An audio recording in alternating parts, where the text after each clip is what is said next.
Okay, ನೋಡಿ. Next topic moral and political attitudes ಅಂತ ಅಂದರೆ ನೈತಿಕ ವರ್ತನೆಗಳು, ರಾಜಕೀಯ ವರ್ತನೆಗಳು. ನೋಡಿ, ಯಾವುದೇ ಒಬ್ಬ ಮನುಷ್ಯ ತನ್ನ ಜೀವನದಲ್ಲಿ ಕೆಲವೊಂದು ಮೌಲ್ಯಗಳನ್ನ ಅಳವಡಿಸ್ಕೊಳ್ತಾನೆ. ಆ ಒಂದು ಮೌಲ್ಯಗಳು ಗೊತ್ತಿರೋದಷ್ಟೇ ಅಲ್ಲ, ಆ ಮೌಲ್ಯಗಳು ಅವನ ವರ್ತನೆಯಲ್ಲಿ ಕೂಡ ಕಾಣಿಸ್ಬೇಕು. ನಾನು ಆಲ್ರೆಡಿ ನಿಮಗೆ ನಡವಳಿಕೆಗೂ ವರ್ತನೆಗೂ ಇರುವ ವ್ಯತ್ಯಾಸವನ್ನ ಹೇಳಿದ್ದೀನಿ. ಏನು ನಡವಳಿಕೆ ಅಂತ ಅಂದ್ರೆ, ಒಂದು ಸಿಚುಯೇಷನ್ ನಲ್ಲಿ ಒಂದು ರೀತಿ ನಾವು ನಡ್ಕೊಂಡ್ರೆ ಅದನ್ನ ನಡವಳಿಕೆ ಅಂತ ಹೇಳ್ತೀವಿ. ಪದೇ ಪದೇ ಅದೇ ರೀತಿ ನಾವೇನಾದರೂ ನಡ್ಕೊಂಡ್ರೆ ಅದನ್ನ ನಾವೇನಂತ ಹೇಳ್ತೀವಿ? ವರ್ತನೆ. ಸೊ ಹಾಗಿದ್ದಾಗ ಒಬ್ಬ ವ್ಯಕ್ತಿ ಒಬ್ಬ ವ್ಯಕ್ತಿ ತನ್ನ ಜೀವನದಲ್ಲಿ ಯಾವ ರೀತಿ ಮೌಲ್ಯಗಳನ್ನ, ರೈಟ್, ನೈತಿಕತೆಗಳನ್ನ ಅಳವಡಿಸ್ಕೊಂಡಿದ್ದಾನೆ, ಆತ ಕೇವಲ ಮಾತಾಡ್ತಾನ, ಆತ ಕೇವಲ ಅದನ್ನ ತಿಳ್ಕೊಂಡಿದ್ದಾನ, ಹಾಗೂ ಆತ ಅದನ್ನ ಪ್ರಾಕ್ಟೀಸ್ ಕೂಡ ಮಾಡ್ತಿದ್ದಾನ, ನಡವಳಿಕೆಯಲ್ಲಿ ತೋರಿಸ್ತಿದ್ದಾನ, ಅವನ ವರ್ತನೆಯಲ್ಲಿ ಆ ನೈತಿಕತೆ ಇದೆಯಾ ಇಲ್ಲವಾ ಅನ್ನೋದೇ ನಾವು ಈ ಮಾರಲ್ ಆಟಿಟ್ಯೂಡ್ಸ್ ಅಲ್ಲಿ ನೋಡ್ತೀವಿ. ಯಾಕಂತ ಅಂದರೆ ನಮ್ಮೊಳಗಿರುವ ನೈತಿಕತೆ ನಮ್ಮ ವರ್ತನೆಯಲ್ಲೂ ಕಾಣಿಸಿದ್ರೆ ಮಾತ್ರನೇ ಅದಕ್ಕೊಂದು ಮರ್ಯಾದೆ ಇರುತ್ತೆ. ಸೊ ನೈತಿಕತೆ ಇಲ್ಲ ಅನ್ನೋವರು ಯಾವ ರೀತಿ ನಡ್ಕೊಳ್ತಾರೆ, ನೈತಿಕತೆಯನ್ನ ತಿಳ್ಕೊಂಡಿರೋರು ಯಾವ ರೀತಿ ನಡ್ಕೊಳ್ತಾರೆ, ಆದರೆ ನೈತಿಕತೆಯನ್ನು ಅಳವಡಿಸಿಕೊಂಡಿರುವವರು ಪ್ರತಿಯೊಂದು ಏನೋ ಹೆಜ್ಜೆ ಹೆಜ್ಜೆಗೂ ನೈತಿಕತೆಯನ್ನು ನೋಡ್ಕೊಂಡು ಮುಂದಕ್ಕೆ ಹೋಗಿರುವಂತವರು ಯಾವ ರೀತಿ ನಡ್ಕೊಳ್ತಾರೆ ಅನ್ನೋದೇ ಮುಖ್ಯ. ಸೊ ಇಲ್ಲಿ ನಾವು ಮೊದಲನೇದಾಗಿ ನೋಡಬೇಕಾಗಿರೋದು ರೆವರೆನ್ಸ್. ಈ ಮಾರಲ್ ಆಟಿಟ್ಯೂಡ್ಸ್ ಅಲ್ಲಿ 5 ಬರುತ್ತಪ್ಪ. 10 ಮಾರ್ಕ್ಗೆ ನಿಮಗೇನಾದ್ರೂ ಕೇಳಿದರೆ, ಅಥವಾ ನಿಮಗೇನಾದ್ರೂ ಎರಡೂ ಸೇರಿ 10 ಮಾರ್ಕಿಗೆ ಕೇಳಿದ್ರು ಬರೆಯೋದಕ್ಕೆ ರೆಡಿ ಇರಬೇಕು. ರೆವರೆನ್ಸ್, ಪೂಜ್ಯ ಅಥವಾ ಗೌರವವನ್ನು ಕೊಡುವುದು. ನೋಡಿ, ರೆವರೆನ್ಸ್ ಒಂದು ಪಿಕ್ಚರ್ ಅಲ್ಲಿ ಸಚಿನ್ ತೆಂಡೂಲ್ಕರ್ನ ನೋಡಿ ವಿರಾಟ್ ಕೊಹ್ಲಿ ಅಲ್ಲಿ ಬಾಗಿ ಕೈ ಇಟ್ಕೊಳ್ತಾನೆ. ಏನದರ ಅರ್ಥ? ವಿರಾಟ್ ಕೊಹ್ಲಿ ಸಚಿನ್ ತೆಂಡೂಲ್ಕರ್ನ ರೆಕಾರ್ಡ್ಸ್ ಅನ್ನೆಲ್ಲ ಬ್ರೇಕ್ ಮಾಡಿದ. ಇವತ್ತು ವಿರಾಟ್ ಕೊಹ್ಲಿಗೆ ಅವರದೇ ಆದಂತಹ ಬೆಂಬಲ ಕೂಡ ಇದೆ. ಆದರೂ ವಿರಾಟ್ ಕೊಹ್ಲಿ ಒಂದು ಮಾತು ಹೇಳ್ತಾರೆ, ಅವರನ್ನ ನೋಡಿ ನಾವು ಬಂದಂತವರು, ಅವರು ನಮಗೆ ಭಗವಂತನ ಸಮಾನ. ಅವರನ್ನ ನಾನು ತೆಂಡೂಲ್ಕರ್ ರೆಕಾರ್ಡ್ ಅನ್ನ ಬ್ರೇಕ್ ಮಾಡ್ಬಿಟ್ಟೆ, ನಾನ್ ಸಚಿನ್ ಅಷ್ಟು ಚೆನ್ನಾಗಿ ಆಡ್ತೀನಿ ಅಂತ ಅಂದರೆ ಮೌಢ್ಯ, ದುರಹಂಕಾರ. ಸೊ ನನಗೆ ನನ್ನ ಒಂದು ಸಚಿನ್ ತೆಂಡೂಲ್ಕರ್ನ ಮೇಲೆ ಗೌರವವಿದೆ. ಆ ಗೌರವ ಅನ್ನೋದು ನೋಡಿಪ, ಗೌರವ ಅನ್ನೋದಕ್ಕೂ ರೆವರೆನ್ಸ್ ಅನ್ನೋದಕ್ಕೆ ಎಕ್ಸಾಕ್ಟ್ ಪದ ಇಲ್ಲ ಕನ್ನಡದಲ್ಲಿ. ಆಕ್ಚುಲಿ ರೆವರೆನ್ಸ್ ಅನ್ನೋದಕ್ಕೆ ಎಕ್ಸಾಕ್ಟ್ ಪದ ಇಲ್ಲ. ರೆವರೆನ್ಸ್ ಅಂತ ಅಂದರೆ ಭಕ್ತಿ ಅಂತ ಅನ್ಕೊಳ್ಳಿ. ನಿಮಗೆ ಪೂಜೆಗಿಂತ ಅವ್ರಂದ್ರೆ ನಮಗ್ ಭಕ್ತಿ. ಸರ್ ಅವ್ರು ಏನ್ ಹೇಳ್ತಾರೋ ಅದನ್ನ ನಾವು ಕೇಳ್ತೀವಿ ಸರ್, ಅವ್ರನ್ನ ನಾವು ಪ್ರಶ್ನೆ ಮಾಡಕ್ಕೆ ಹೋಗಲ್ಲ. ಇದು ರೆವರೆನ್ಸ್ ಅಂತ ಅಂದ್ರೆ ನೆನಪಿಟ್ಕೊಳ್ಳಿ. ಯಾವಾಗ ನಾವು ರೆವರೆನ್ಸ್ ಅನ್ನ ನೋಡ್ತೀವಿ, ನಿಮಗೆ ಒಬ್ಬರ ಮೇಲೆ ಅತಿಯಾದ ನಂಬಿಕೆ ಇದ್ದಾಗ, ಗೌರವವಿದ್ದಾಗ, ಅವರು ಏನೇ ಹೇಳಿದ್ರು ನಮಗೆ ಸರಿ ಅಂತ ಅನ್ಸುತ್ತೆ, ಅವರು ಮಾಡೋದು ತಪ್ಪಲ್ಲ, ಭಗವಂತನ ಮೇಲೆ ನಮಗೆ ರೆವರೆನ್ಸ್ ಇರುತ್ತೆ. ಅದೇ ರೀತಿ ಒಬ್ಬ ಅಧಿಕಾರಿಗೆ ಪ್ರಜೆಗಳ ಮೇಲೆ ರೆವರೆನ್ಸ್ ಇರಬೇಕು, ಗೌರವವಿರಬೇಕು, ಪೂಜೆ ಇರಬೇಕು, ಭಕ್ತಿ ಇರಬೇಕು, ಅವರಿಗೆ ನಾವು ಸೇವೆ ಮಾಡಬೇಕು ಅನ್ನೋದಿರಬೇಕು. ಯಾವಾಗ ಅಧಿಕಾರಿಗಳಿಗೆ ಆ ಒಂದು ಗೌರವವಿರುವುದಿಲ್ಲವೋ, ಪೂಜೆ ಇರುವುದಿಲ್ಲವೋ, ಆಗ ಅವ್ರೇನ್ ಮಾಡ್ತಾರೆ? ಅವರು ಅವರ ಒಂದು ಅಧಿಕಾರವನ್ನ ತೋರಿಸ್ತಾರೆ. ರಾಜ, ಮಿನಿಸ್ಟರ್ ಅನ್ನೋ ಪದದ ನಿಜವಾದ ಅರ್ಥ, ನೀವು ಮಿನಿಸ್ಟರ್ ಅನ್ನೋದನ್ನ ಇಂಗ್ಲಿಷ್ ಅಲ್ಲಿ ನೋಡಿದ್ರೆ ಸರ್ವೆಂಟ್ ಅಂತ ಅರ್ಥ. ಮಿನಿಸ್ಟರ್ ಅಂತ ಅಂದ್ರೆ ಅಧಿಕಾರಿ ಅಂತ ಅಲ್ಲ. ನಾವು ಅದನ್ನ ಅಧಿಕಾರಿಯಾಗಿ ಮಾಡ್ಬಿಟ್ಟಿದೀವಿ. ಸೊ ಪ್ರೈಮ್ ಮಿನಿಸ್ಟರ್ ಅಂತ ಅಂದ್ರೆ ಪ್ರಧಾನ ಸೇವಕ, ಪ್ರಧಾನ ಅಧಿಕಾರಿ ಅಲ್ಲ. ಇಲ್ಲಿ ರೆವರೆನ್ಸ್ ಅಂತ ಅಂದರೆ, ಈಗ ನೋಡಿ, ಮೋದಿಜಿ ಅವರು ಒಂದು ಲೈಕ್ ಏನೋ ಹೆಂಗಸು ಬರ್ತಾರೆ. ಆ ಹೆಂಗಸು ಬರ್ತಿದ್ದ ಹಾಗೆ ಹೋಗಿ ಲೈಕ್ ಏನೋ ಅವ್ರ ಕಾಲಿಗೆ ನಮಸ್ಕಾರ ಹಾಕ್ತಾರೆ. ಪಾರ್ಲಿಮೆಂಟ್ ಬಿಲ್ಡಿಂಗ್ ನ ಒಳಗಡೆ ಹೋಗುವಾಗ ನೀವು ನೋಡಿರ್ತೀರಾ, ಅವರು ಬಗ್ಗಿ ಅದನ್ನ ಮುಟ್ಟಿ ನಮಸ್ಕಾರ ಮಾಡಿಕೊಂಡು ಮುಂದಕ್ಕೆ ಹೋಗ್ತಾರೆ. ಮೊನ್ನೆ ಇತ್ತೀಚಿನ ದಿನಗಳಲ್ಲೇ ಸಿದ್ದರಾಮಯ್ಯ ಸರ್ಕಾರ ಬಂದ ಮೇಲೆ ನಿಮಗೆ ಬಸ್ ಫ್ರೀ ಆಗತ್ತೆ.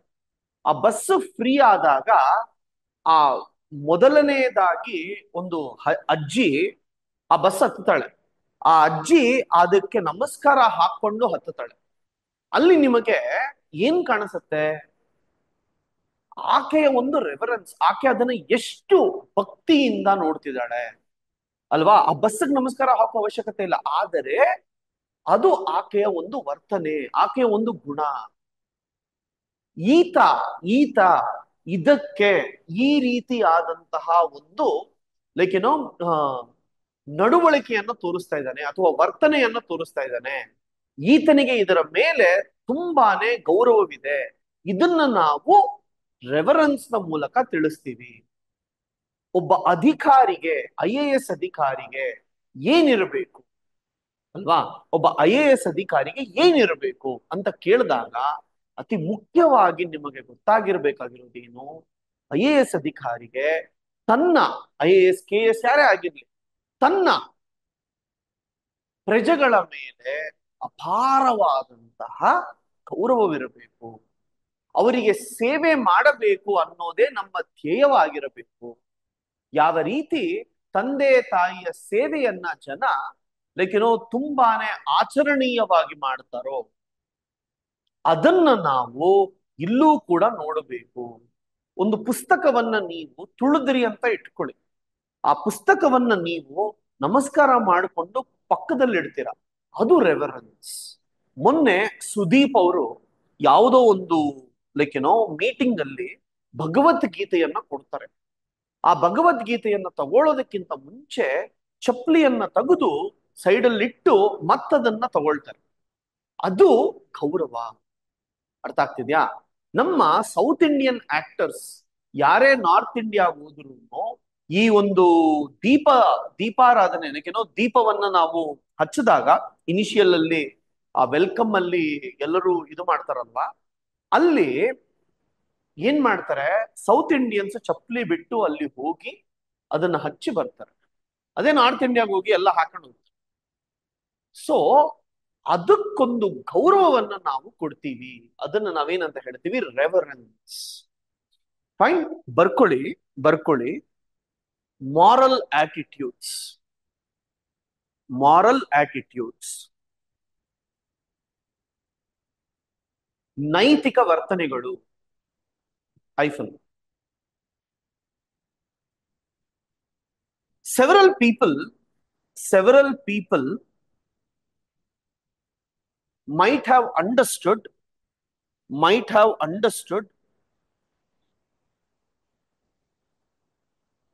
several people might have understood several morals. ಸುಮಾರು ಜನ ನೈತಿಕತೆಗಳನ್ನ ಅರ್ಥ ಮಾಡಿಕೊಂಡಿರಬಹುದು. But they have to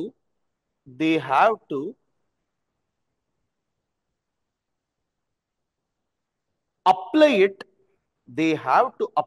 it, in their life. ಅವರು ಅದನ್ನ ಅವರ ಬದುಕಿನಲ್ಲಿ, ಅವರ ವರ್ತನೆಯಲ್ಲಿ ಅಳವಡಿಸ್ಕೋಬೇಕು. Moral attitudes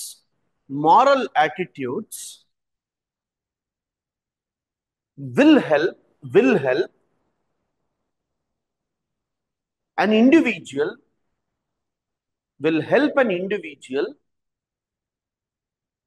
not only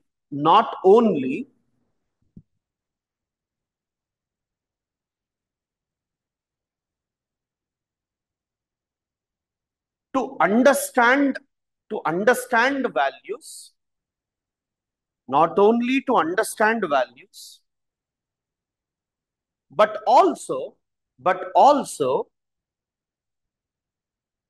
to implement in their behavior, but also to implement in their behavior. ಕೇವಲ ಅರ್ಥ ಮಾಡ್ಕೊಳ್ಳೋದೇ ಅಲ್ಲ, ಅದನ್ನ ಅವರ ಒಂದು ವರ್ತನೆಯಲ್ಲಿ ಕೂಡ ಅಳವಡಿಸಿಕೊಳ್ತಾರೆ. there are several moral attitudes there are several moral attitudes. First one, reverence.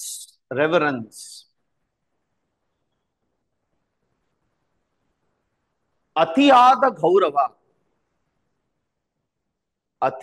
ಗೌರವ, ರೆವರೆನ್ಸ್.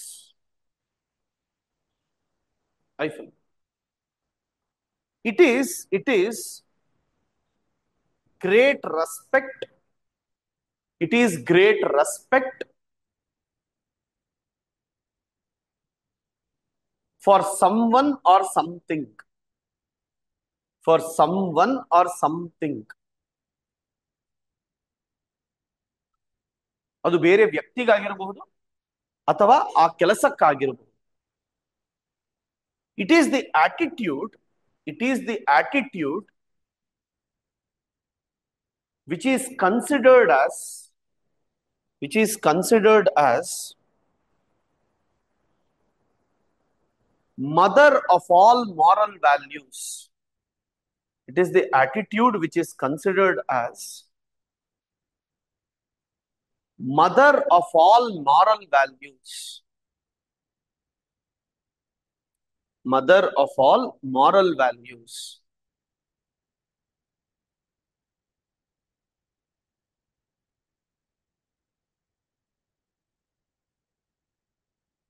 ನೋಡಿ, ಇದು ಎಲ್ಲಾ ಮಾರಲ್ ವ್ಯಾಲ್ಯೂಸ್ ಗಳಿಗೆ ಬೇಸ್ ಅಂತ ಅರ್ಥ ಆಯ್ತಾ.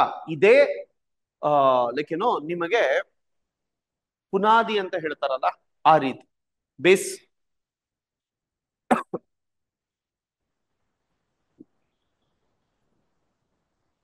The one who doesn't have reverence, the one who doesn't have reverence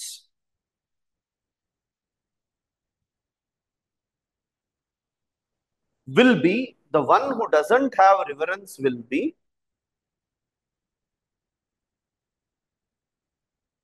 slave of his pride.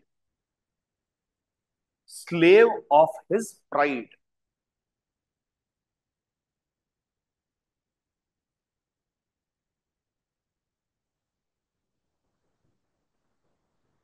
ನೋಡಿ, ಯಾರಿಗೆ ಈ ರಿವರೆನ್ಸ್ ಇರಲ್ವೋ ಅವರು ಅಹಂಕಾರಿಗಳಾಗಿರ್ತಾರೆ.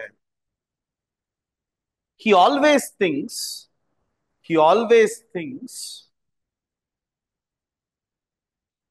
he is very big. he is very big. ಅವನು ಯಾವಾಗ್ಲೂ ನಾನೇ ದೊಡ್ಡವನು ಅಂತ ಯೋಚನೆ ಮಾಡ್ತಾನೆ. ಬ್ಯೂರೋಕ್ರಾಟ್ಸ್, ಆಫೀಸರ್ಸ್ ಅಂತಪ್ಪ, ಬ್ಯೂರೋಕ್ರಾಟ್ಸ್ should deal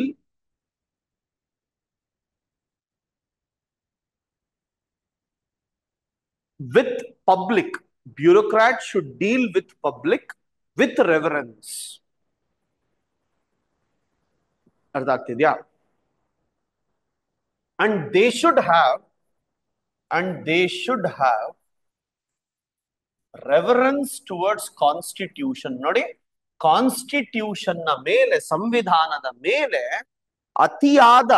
ಅತಿಯಾದ ಗೌರವವಿರಬೇಕು.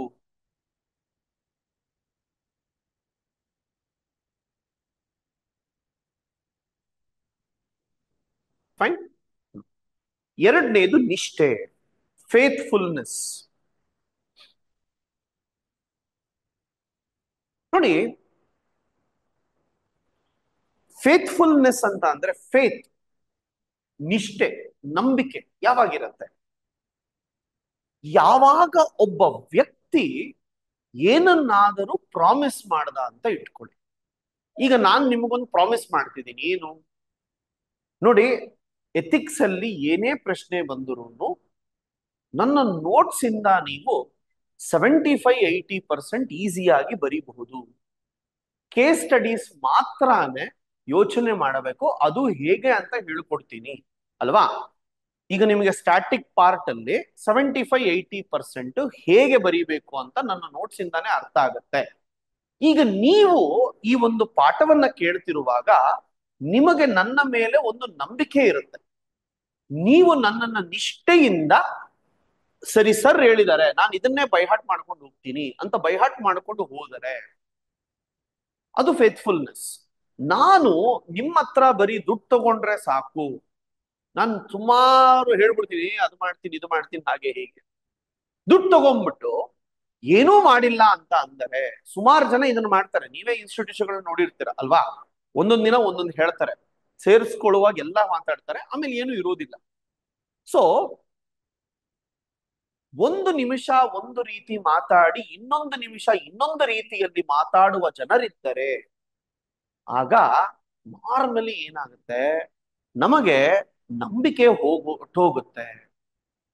ಸೊ ಏನು ನಿಷ್ಠೆ ಅಂತ ಅಂದರೆ, ಏನನ್ನ ಮಾತಾಡ್ತಾರೋ, ಏನನ್ನ ವಾದ ಮಾಡ್ತಾರೋ, ಏನಕ್ಕೆ ನಿಮಗೆ ಆಣೆ ಮಾಡಿ ಹೇಳ್ತಾರೋ ಅದನ್ನ ಯಾವುದೇ ಕಾರಣಕ್ಕೂ ನಾವು ಬ್ರೇಕ್ ಮಾಡೋದಿಲ್ಲ. ಭೀಷ್ಮ ಪಿತಾಮಹರು ನೋಡಿ, ಭೀಷ್ಮ ಪಿತಾಮಹ ಏನ್ ಮಾಡಿರ್ತಾರೆ, ನಾನು ನಾನು ಕುರುವಂಶಕ್ಕೆ ಕುರುವಂಶಕ್ಕೆ ಯಾವಾಗೂ ಅಧೀನನಾಗಿರುವೆ, ರೈಟ್. ಆಗ ಹೇಳದ ಮೇಲೆ ಅವರ ಜೀವನ ಪೂರ್ತಿ ಯಾವುದೇ ಸಿಚುಯೇಷನ್ ಬರ್ಲಿ ಏನೇ ಬರ್ಲಿ ಅಲ್ಲಿ ಯಾರೇ ಕೂತಿರ್ಲಿ, ನಾನು ಅವರು ಹೇಳಿದ ರೀತಿಯಲ್ಲೇ ಅವರು ಹೇಳಿದ ಮಾರ್ಗದಲ್ಲೇ ಮುಂದಕ್ಕೆ ಹೋಗ್ತೀನಿ. ಇದನ್ನ ನಾವೇನಂತ ಹೇಳ್ತೀವಿ, ನಿಷ್ಠೆ, ಫೇತ್ಫುಲ್ನೆಸ್, ನಿಷ್ಠೆ ಅಂತ ಹೇಳ್ತೀವಿ. ಆಯ್ತಪ್ಪ. ಸೊ ನಮ್ಮನ್ನ ನಂಬಿದವರಿಗೆ ನಾವು ನ್ಯಾಯ ಮಾಡುವುದು, ಇದು ಬ್ಯೂರೋಕ್ರಾಟ್ಸ್ಗೆ ತುಂಬಾ ಮುಖ್ಯ. ಒಂದು ಹಳ್ಳಿಯಿಂದ ಮುದಿ ಹೆಂಗಸು ಬಂದು, ಸರ್ ಪೆನ್ಷನ್ ಕೊಡ್ತಾರಂತೆ, ಸ್ವಲ್ಪ ನನಗೂ ಸಹಾಯ ಮಾಡಿ ಸರ್ ಅಂತ ಹೇಳಿದಾಗ, ಕೊಡಿಸ್ತೀನಿ ಬಾಮ್ಮ ಅಂತ ಕರ್ಕೊಂಡು ಹೋಗಿ ಲಂಚ ತಗೊಂಡು ಪೆನ್ಷನ್ನು ಕೊಡಿಸ್ದೆ ಮೋಸ ಮಾಡಿ ಕಳಿಸೋರು ಇರ್ತಾರಲ್ವಾ, ಅದಕ್ಕಿಂತ ದೌರ್ಭಾಗ್ಯ ಬೇರೆ ಏನು ಇರೋದಿಲ್ಲ. ಸೊ ಫೇತ್ಫುಲ್ನೆಸ್ ಇರಬೇಕು ಸರ್ಕಾರದ ಮೇಲೆ, ಸರ್ಕಾರದ ವ್ಯವಸ್ಥೆಯ ಮೇಲೆ ಅವರಿಗೊಂದು ನಂಬಿಕೆಯನ್ನ ನಾವು ಏರ್ಪಾಡು ಮಾಡಬೇಕು. ಸೊ ನಿಮಗೆ ಇಂಟರ್ವ್ಯೂನಲ್ಲೂ ಕೂಡ ನೀನ್ ಏನಕ್ಕೆ ಬರಬೇಕು ಅಂತಿದ್ಯಾ ಅಂತ ಅಂದರೆ, ನೀವು ಕೇವಲ ಏನು ಹೇಳಬೇಡಿ, ಸರ್ ನನ್ನ ಕೈಯಲ್ಲಾದಷ್ಟು ಸರ್ಕಾರದ ಮೇಲೆ ಜನರಿಗೆ ಒಂದು ಫೇತ್ ಬಂದ್ರೆ ಸರ್ಕಾರ ನಮಗೇನೋ ಮಾಡತ್ತಪ್ಪ, ಸರ್ಕಾರದ ಉದ್ಯೋಗಿಗಳು ನಮಗೋಸ್ಕರ ಏನೋ ಕೆಲಸ ಮಾಡ್ತಾರಪ್ಪ, ಈ ಸರ್ಕಾರ ಬಡವರನ್ನ ಕಾಪಾಡತ್ತಪ್ಪ, ಸರ್ಕಾರ ಕೊಡ್ತಿರೋದು ನಮಗೆ ಸೇರಿಸ್ತಿದ್ದಾರೆ, ಇಷ್ಟು ಮಾಡಿದರೆ ನನ್ನ ಜೀವನ ಸಾಕು, ಈ ರೀತಿ ಮಾತಾಡಬೇಕು ನೀವು. ಬರೆಯುವಾಗ್ಲೂ ಕೂಡ ನೀವೇನು ಏನೋ ದೊಡ್ಡದಾಗಿ ನಾನು ಬದಲಾವಣೆ ತಂದ್ಬಿಡ್ತೀನಿ, ಅದು ಮಾಡ್ತೀನಿ ಇದು ಮಾಡ್ತೀನಿ ಅಂದ್ರೆ ಯಾರು ಕೇಳಲ್ಲ. ಸರ್ ನಾನು ಕೂತಿರೋ ಪೋಸ್ಟ್ಗಾದರೂ ಮರ್ಯಾದೆ ತರಿಸ್ತೀನಿ, ಆ ಜನಕ್ಕೆ ನನ್ನ ಮೇಲೆ ನಂಬಿಕೆ ಬರುವ ಹಾಗೆ ನಾನು ನಡ್ಕೊಳ್ತೀನಿ, ಅವರ ಒಂದು ನಂಬಿಕೆಯನ್ನ, ನನ್ನ ಸರ್ಕಾರದ ಸರ್ಕಾರ ನನ್ನ ಮೇಲೆ ಇಟ್ಟ ನಂಬಿಕೆಯನ್ನ, ಪ್ರಜೆಗಳು ನನ್ನ ಮೇಲೆ ಇಟ್ಟಂತಹ ನಂಬಿಕೆಯನ್ನ ಯಾವುದೇ ಕಾರಣಕ್ಕೂ ನಾನು ಬ್ರೇಕ್ ಮಾಡೋದಿಲ್ಲ, ರೈಟ್. ಅದನ್ನ ನಾವೇನಂತ ಹೇಳ್ತೀವಿ, ಫೇತ್ಫುಲ್ನೆಸ್. ಆಯ್ತಾ, ಬರ್ಕೊಳ್ಳಿ. ಫೇತ್ಫುಲ್ನೆಸ್, ನಿಷ್ಠೆ. There are people, there are people who promise honestly. There are people who promise honestly at one moment.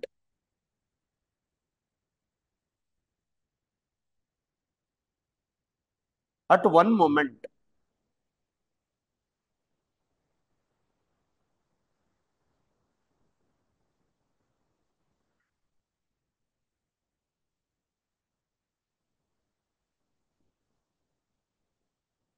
at one moment, and in the next moment they forget.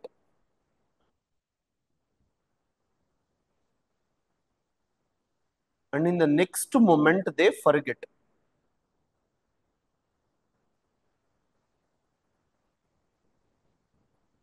And behave differently.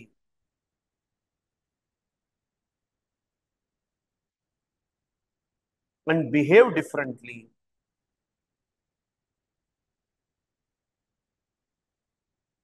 ನೋಡಿ, ಒಂದು ನಿಮಿಷ ನಿಮಗೆಲ್ಲಾ ವಾದಗಳನ್ನ ಮಾಡಿ ಕೊಡ್ತಾರೆ. ದುಡ್ಡು ತಗೊಂಡ ತಕ್ಷಣ ನಿಮಗೆ ಬೇರೆ ರೀತಿ ವ್ಯವಹಾರವನ್ನ ಮಾಡ್ತಾರೆ. ಅದನ್ನ ನಾವು ಅನ್ಫೇತ್ಫುಲ್ನೆಸ್ ಅಂತ ಕರಿತೀವಿ. These people make promises. These people make promises under a strong impression,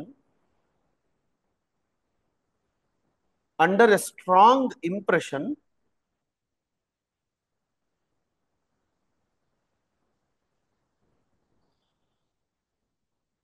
but when this impression changes, but when this impression changes, their promise disappears.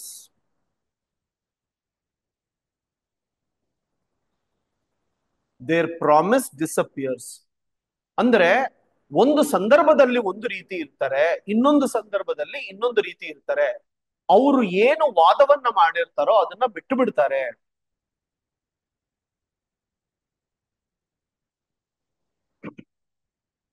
They don't behave, they don't behave in the same manner, they don't behave in the same manner throughout.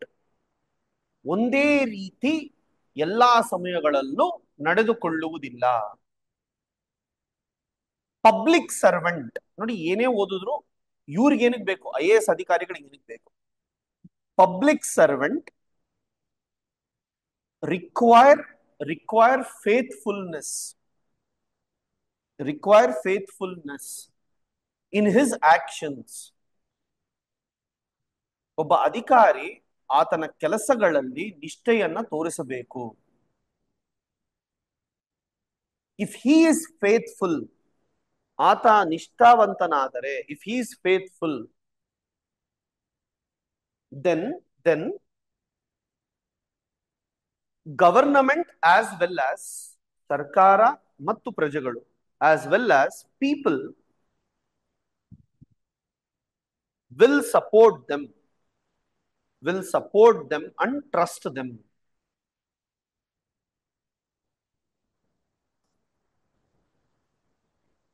Support them and trust them. Next part. Awareness of responsibility.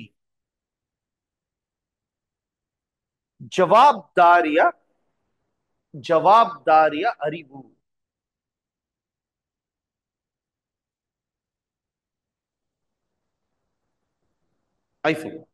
ನೋಡಿ,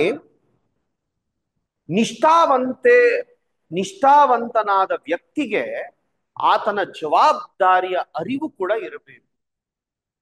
ನನ್ನ ಜವಾಬ್ದಾರಿ, ಈಗ ಉದಾಹರಣೆಗೆ ಸರ್ಕಾರ ಒಂದು program ಅನ್ನ ಮಾಡಿರುತ್ತೆ. ಆ program 100% success ಆಗುವ ರೀತಿಯಲ್ಲಿ ನೀವು ಅದಕ್ಕೆ ಓಡಾಟ ಮಾಡಬೇಕು. ಅವರು ಸ್ವಚ್ಛ ಭಾರತ್ ಅಭಿಯಾನ್ ಅಂತ ಹೇಳಿ 100% ಟಾಯ್ಲೆಟ್ಸ್ ಕೊಟ್ಟು ಜನರ ಆರೋಗ್ಯದ ಸ್ಥಿತಿಯನ್ನ ಇಂಪ್ರೂವ್ ಮಾಡೋದಕ್ಕೆ ಟ್ರೈ ಮಾಡ್ತಿರ್ತಾರೆ.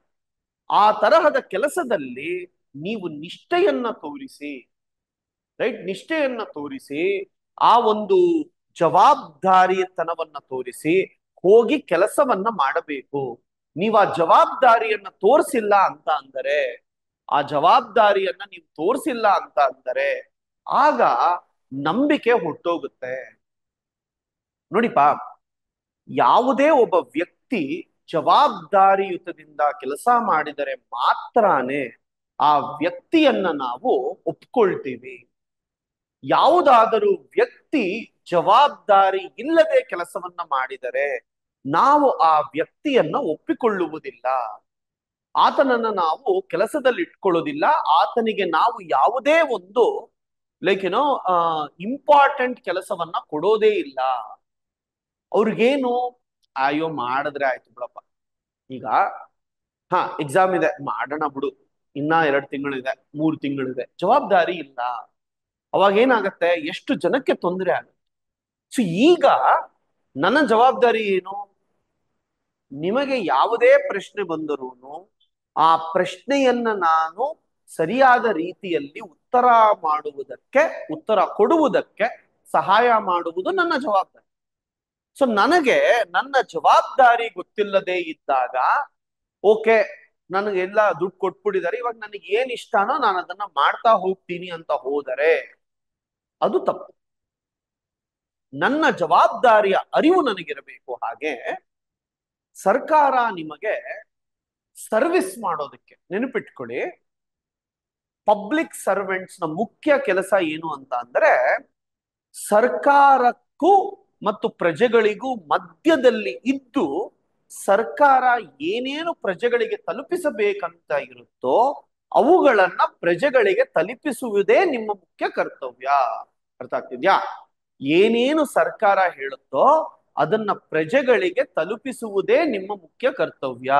ಅದನ್ನ ನಾವು ಏನಂತ ಹೇಳ್ತೀವಿ, ಜವಾಬ್ದಾರಿಯ ಅರಿವು. ಅರ್ಥ ಆಗ್ತಿದ್ಯಾಪ?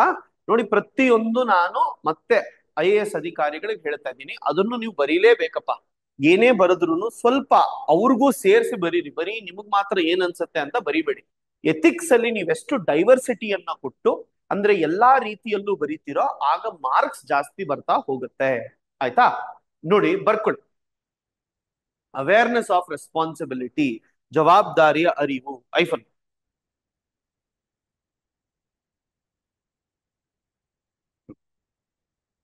it is very important, it is very important for a person, for a person to have moral consciousness.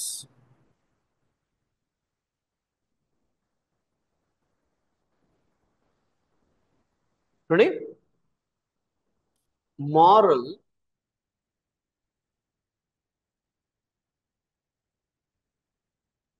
Consciousness ಅಂತ ಅಂದ್ರೆ ಅರ್ಥ,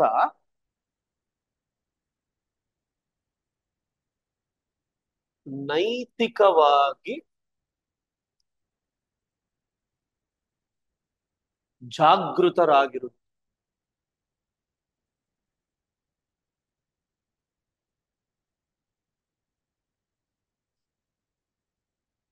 ನೈತಿಕವಾಗಿ ಜಾಗೃತರಾಗಿರುವುದು.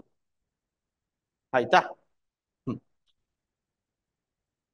when this person when this person is conscious, ಜಾಗೃತರಾಗಿದ್ದಾಗ, conscious, then he is aware, he is aware about his responsibility, he is aware about his responsibility. ಆತನಿಗೆ ಆತನ ಒಂದು ಜವಾಬ್ದಾರಿಯ ತಿಳುವಳಿಕೆ ಇರುತ್ತೆ. ನೈತಿಕವಾಗಿ ಜಾಗೃತರಾಗಿಲ್ಲ ಅಂತ ಅಂದಾಗ ಜವಾಬ್ದಾರಿ ಇರುವುದಿಲ್ಲ. when he is not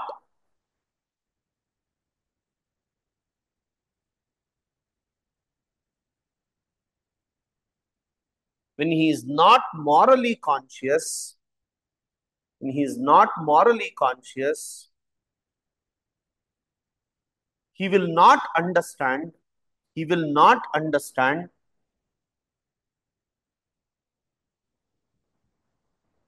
seriousness of his work.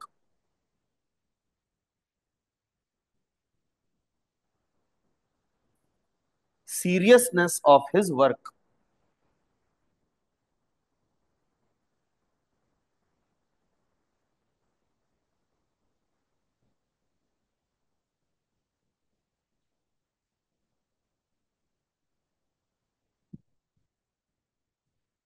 Next, public servants public servants should be morally should be morally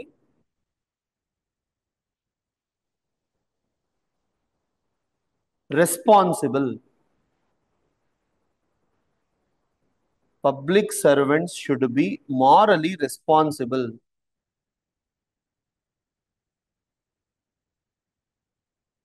They should always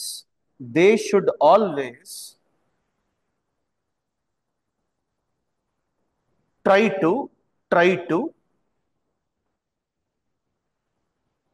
take responsibility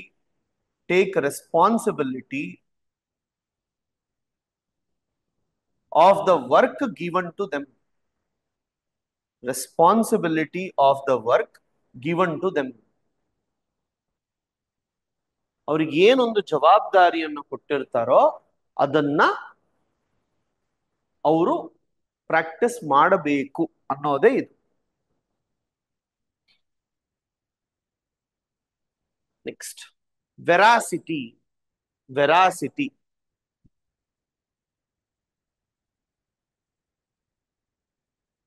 ಸತ್ಯಾಸತ್ಯತೆ ಅಂದ್ರೆ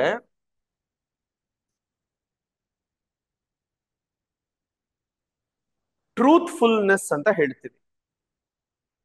ಸತ್ಯಾಸತ್ಯತೆ, truthfulness.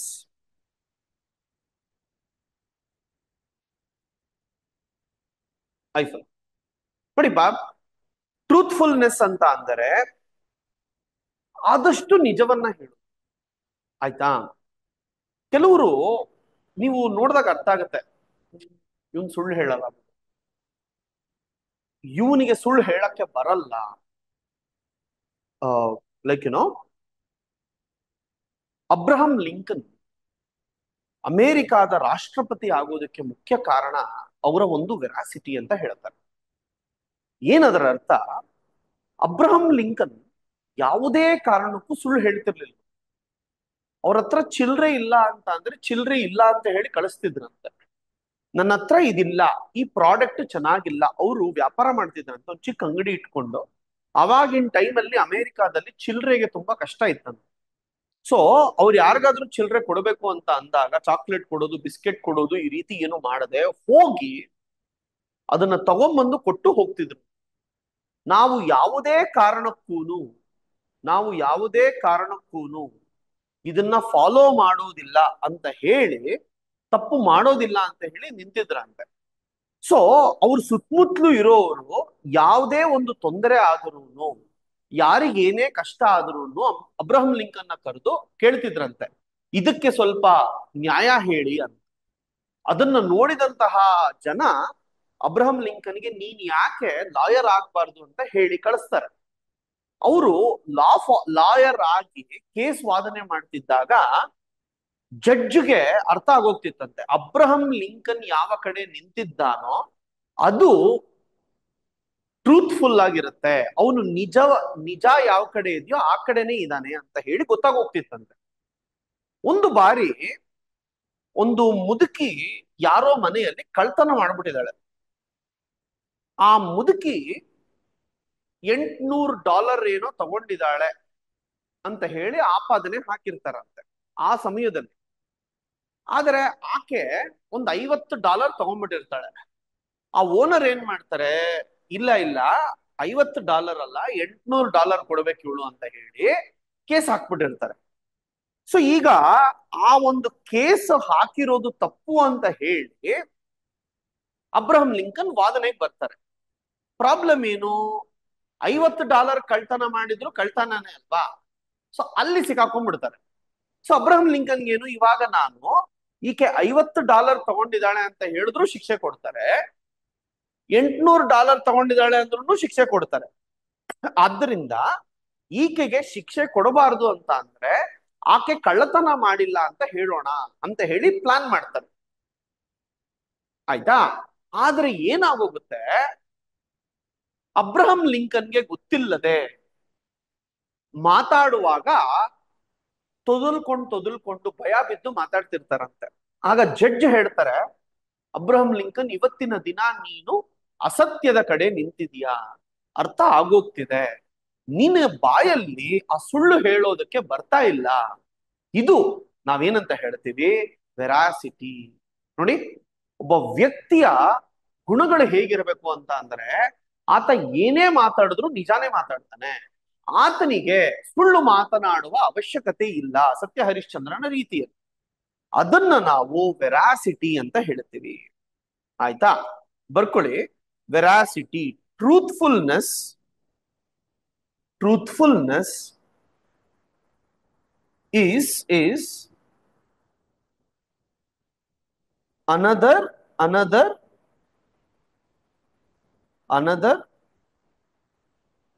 important moral attitude.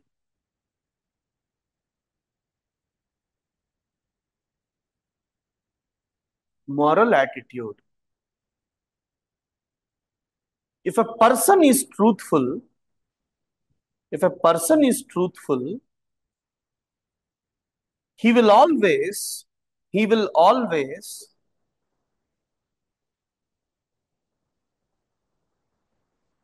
if a person is truthful, he will always see truth in other activities. He will always see truth in other activities. ನೋಡಿ, ಯಾರಾದರೂ ಒಬ್ಬರು ಸತ್ಯವನ್ನ ಹೇಳ್ತಾ ಇದ್ದರೆ ಅವರು ಪ್ರತಿಯೊಂದು ಕೆಲಸದಲ್ಲೂ, ಅವರು ನೋಡುವುದರಲ್ಲೂ ಸತ್ಯವನ್ನೇ ನೋಡ್ತಾರೆ. But if a person is telling lie, but if a person is telling lie, he will always tell a lie. ಯಾರಾದ್ರೂ ಸುಳ್ಳು ಹೇಳಿದ್ರೆ, ಯಾವುದೇ ಸಿಚುಯೇಷನ್ ಬಂದ್ರು ಅವ್ರು ಸುಳ್ಳೇ ಹೇಳ್ತಿರ್ತಾರೆ. And they also see only lies. They also see only lies. ಅವ್ರು ನೋಡೋದು ಕೂಡ ಸುಳ್ಳನ್ನೇ ನೋಡ್ತಾರೆ. For them there is nothing which is truth. ಅವರಿಗೆ ಈ ಪ್ರಪಂಚದಲ್ಲಿ ಯಾವುದು ಇಲ್ಲವಂತೆ ನಿಜ ಅನ್ನುವಂಥದ್ದು. Nothing which is truth. And they are not genuine. ಅವರು ಅವರ ಒಂದು ನಿಜವಾದ ಗುಣವನ್ನ ಯಾವತ್ತೂ ತೋರಿಸುವುದೇ ಇಲ್ಲ. They are not genuine. Public servants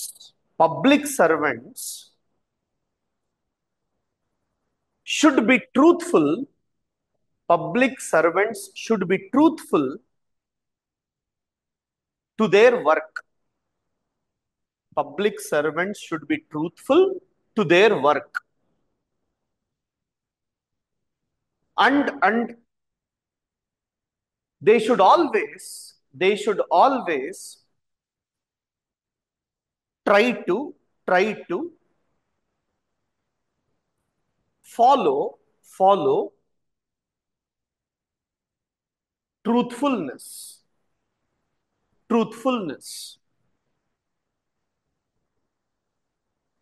They should provide, ಅವ್ರು ಯಾವಾಗಲೂ ಸತ್ಯವನ್ನೇ ಫಾಲೋ ಮಾಡಬೇಕು. they should give accurate information.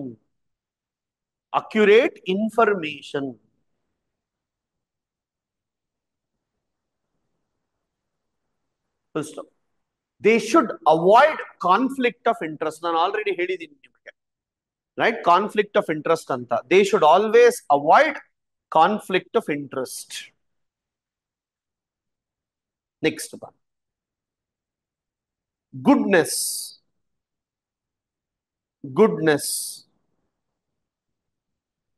ಐಫನ್ ಒಳ್ಳೆಯತನ.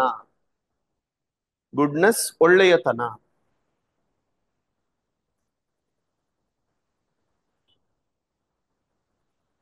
ನೋಡಿಪ್ಪ, ಯಾವುದೇ ಒಬ್ಬ ವ್ಯಕ್ತಿ ಈ ಎಲ್ಲಾ ಗುಣಗಳನ್ನ ಹೊಂದಿರ್ತಾನೋ ಅವನು ಆ ಒಂದು ಈ ಎಲ್ಲಾ ನೈತಿಕತೆಗಳನ್ನ ಹೊಂದಿರ್ತಾನೋ, ಅವನ ಜೀವನ ನೋಡ್ತಿದ್ದ ಹಾಗೆ ನಮಗೆ ಅರ್ಥ ಆಗೋಗುತ್ತೆ ತುಂಬಾ ಒಳ್ಳೆ ವ್ಯಕ್ತಿ ಅಂತ ಹೇಳಿ.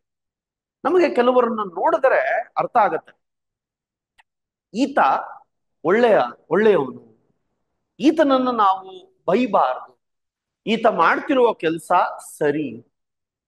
ಕರ್ಣ, ಉದಾಹರಣೆಗೆ ಕರ್ಣನನ್ನ ನೋಡಿದಾಗ ಎಲ್ರಿಗೂ ಇಲ್ಲ ಒಳ್ಳೆಯ ವ್ಯಕ್ತಿ, ಅರ್ಜುನನೇ ಹೇಳ್ಕೊಂತಾನಂತೆ, ಇಲ್ಲ ಒಳ್ಳೆ ವ್ಯಕ್ತಿ, ಅಧರ್ಮದ ಕಡೆ ನಿಂತಿದ್ದಾನಷ್ಟೇ ಬಿಟ್ರೆ ತುಂಬಾನೇ ಒಳ್ಳೆ ವ್ಯಕ್ತಿ ಅನ್ನೋದನ್ನ ಕೂಡ ಪದೇ ಪದೇ ಹೇಳ್ತಾರೆ. ಫೈನ್. ಸೊ ಬರ್ಕೊಳ್ಳಿ, goodness. Goodness, it is A fruit of moral life. It is a fruit of moral. It is a fruit of moral life.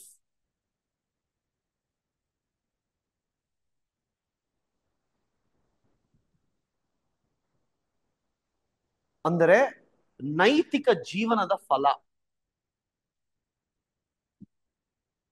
It is at the heart, ಅದು ಮಧ್ಯದಲ್ಲಿದೆ.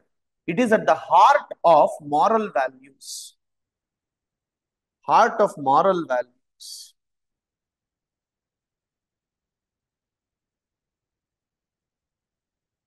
If a person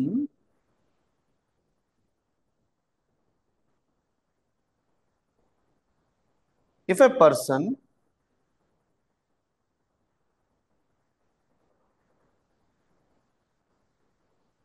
is good, is good,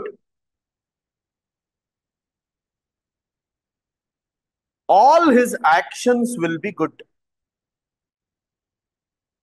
All his actions will be good. And there will be lot of respect. There will be lot of respect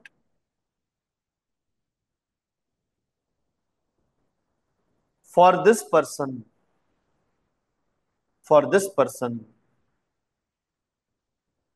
ಆತನಿಗೆ ತುಂಬಾ ಮರ್ಯಾದೆ ಕೂಡ ಇರುತ್ತೆ. Example, ಇಲ್ಲ ಕೆಳಗೆ ಬರ್ಕೊಳ್ಳಿ. Public servants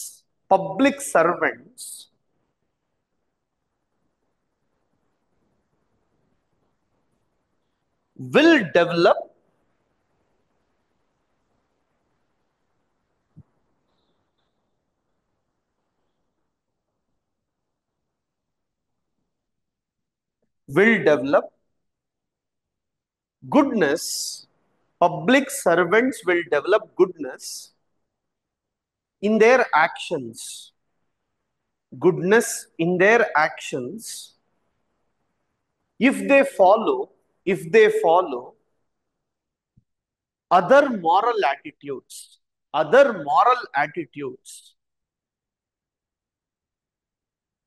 And people's respect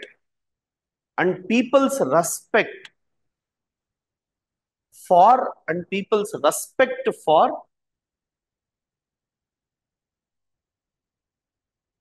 not only public servant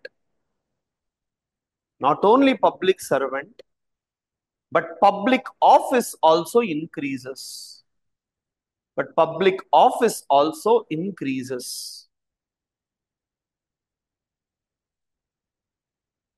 ಆಯ್ತಪ್ಪ. ನೋಡಿ, ಈ 5 ನಿಮಗೆ ಒಂದೊಂದು ಪ್ರಶ್ನೆ. ನೋಡಿ, ಒಂದೊಂದು ಟಾಪಿಕ್ ಮುಗಿಸ್ತಾ ಹೋಗ್ತೀನಿ. ಪ್ರತಿಯೊಂದಕ್ಕೂ ಸಪರೇಟ್ ವಿಡಿಯೋ ಇರುತ್ತೆ, ಸೊ ದಟ್ ನಿಮ್ಗೆ ಆ ಕಂಟಿನ್ಯೂಟಿ ಅರ್ಥ ಆಗ್ತಾ ಹೋಗುತ್ತೆ. ಆಯ್ತಪ್ಪ. ಸೊ ಇದು ಮಾರಲ್ ಆಟಿಟ್ಯೂಡ್ಸ್.